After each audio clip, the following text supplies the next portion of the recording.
Salut, je vais vous parler du film Comme des bêtes, un petit film d'animation que j'ai trouvé personnellement assez sympathique, moi qui en ai pourtant marre en général de ces films d'animation avec toujours à peu près les mêmes choses à l'intérieur. Là, il y a un tout petit grain d'originalité. On pourrait dire que c'est dû au fait que c'est fabriqué par les gens qui ont fait Moi Moche et Méchant ainsi que Les Mignons. Je fais une petite parenthèse d'ailleurs, il y a un court-métrage des Mignons qui est projeté avant la séance au cinéma, un truc qui fait une dizaine de minutes. Et là on se rend compte à quel point Les Mignons c'est bien quand c'est en court-métrage. Voilà, je dis ça parce que j'avais été totalement choqué et saoulé par le film Les Mignons, mais franchement, dans le cadre d'une petite goutte de Mignons, un petit court-métrage, et ben ça passe plutôt bien. Je reviens à ce film Comme des bêtes, donc qui raconte, et c'est ça aussi l'originalité, l'histoire d'animaux domestiques et qu'est-ce qu'ils font dans la journée quand leur maître, entre guillemets, n'est pas là.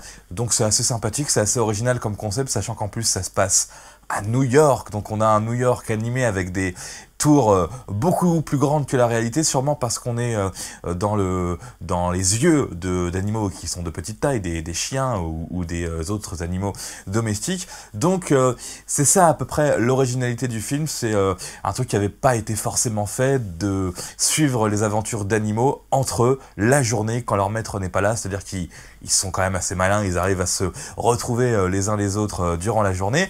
Et donc on va suivre les aventures de Max, un chien très heureux avec sa maîtresse, sauf qu'il y a Duke qui arrive, et là la vie va devenir un petit peu plus compliquée pour lui, et du coup ils vont finir par s'embrouiller tous les deux, et se sauver dans les rues de New York, et là ils vont avoir plein de péripéties. C'est à peu près à ce moment-là où ça va rentrer un peu dans à la fois du grand n'importe quoi, mais on est dans un film d'animation, on s'y attend et c'est à peu près normal.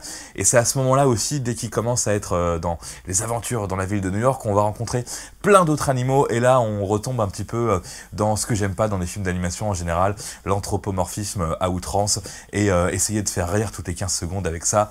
Bon voilà, après c'est un film franchement qui plaira à la cible principale, c'est-à-dire quand même les jeunes, parce que c'est assez drôle, c'est assez bien fait. Les adultes, genre moi, et ben voilà, ça, c'est un bon divertissement quand même. On reste assez scotché et puis on sort quand même un petit peu avec un grand sourire en se disant bon, c'était bien, mais c'est vrai que c'est du vu, déjà vu et re-revu. Il y a par contre une petite scène qui est assez originale, qui est presque un hommage aux Mignons. Je peux vous le dire, c'est pas vraiment spoilé. Les deux chiens vont dans une usine de saucisses et ils mangent plein de saucisses et du coup ils sont un peu défoncés à cause des saucisses et ils font une sorte de rêve où ils sont dans le monde des saucisses avec des saucisses animées comme des Mignons exactement. Et c'est là où je me dis aussi, mais le concept des Mignons est bien, il a été trop décliné partout, c'est devenu chiant. Faites-nous un film avec des saucisses animées, peut-être que voilà, ça changera un peu, peut-être que ce sera original. J'arrête cette petite parenthèse saucisse et je reviens à ce film Comme des bêtes, film d'animation classique avec la petite touche en plus de Illumination, je crois qu'on dit comme ça, voilà, ceux qui font les Mignons tout simplement. Donc film d'animation correct qui ne restera pas dans les annales des grands films, mais qui est tout à fait sympathique et tout à fait charmant. Voilà, Comme des bêtes. Salut.